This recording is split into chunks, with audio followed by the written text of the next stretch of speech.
एक बार की बात है, नारद जी के उकसाने पर माता सती भगवान शिव से उनके गले में रहने वाली मुंड की माला का रहस्य जानने की जिद करने लगीं। भगवान शिव ने माता सती को समझाने का बहुत प्रयास किया, लेकिन वे नहीं मानी, जिसके बाद महादेव को विवश होकर माता सती को मुंड की माला का रहस्य बताना ही पड़ गया। भगवान शिव ने माता सती को बताया कि उनके गले में मौजूद इस मुंड की माला में जितने भी मुंड यानी सिर हैं, वह सभी आपके ही हैं। भोलेनाथ की इन बातों को सुनकर माता सती हैरान रह गईं।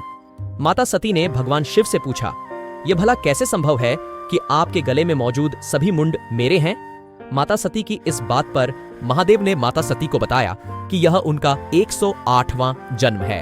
इससे पहले आप 107 बार जन्म लेकर शरीर त्याग चुकी हैं और ये सभी मुंड उन पूर्व जन्मों की निशानी है। इस माला में अभी एक मुंड की कमी है, इसके बाद यह माला पूर्ण हो जाएगी। महादेव की इस बात को सुनकर माता सती ने भोलेनाथ से कहा, मैं बार बार जन्म लेकर शरीर त्याग करती हूँ, लेकिन आप शरीर त्याग क्यों नहीं करते? माता सती की ये बात सुनकर महादेव हंसे और बोले, मैं अमर कथा जानता हूँ, इसलिए मुझे शरीर का त्याग नहीं करना पड़ी डी एचता। इस पर सती ने भी अमर कथा जानने की इच्छा प्रकट की। भगवान शिव जब माता सती को कथा सुनाने लगे तो उन्हें नींद आ गई और वे कथा सुन नहीं पाईं। इसलिए उन्हें दक्ष के यज्ञ कुंड में कूदकर अपने शरीर का त्याग करना पड़ डाढ़ा।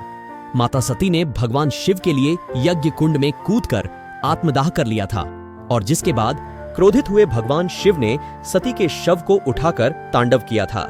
मान्यताओं के मुताबिक तांडव करना भी भगवान शिव की लीला ही थी।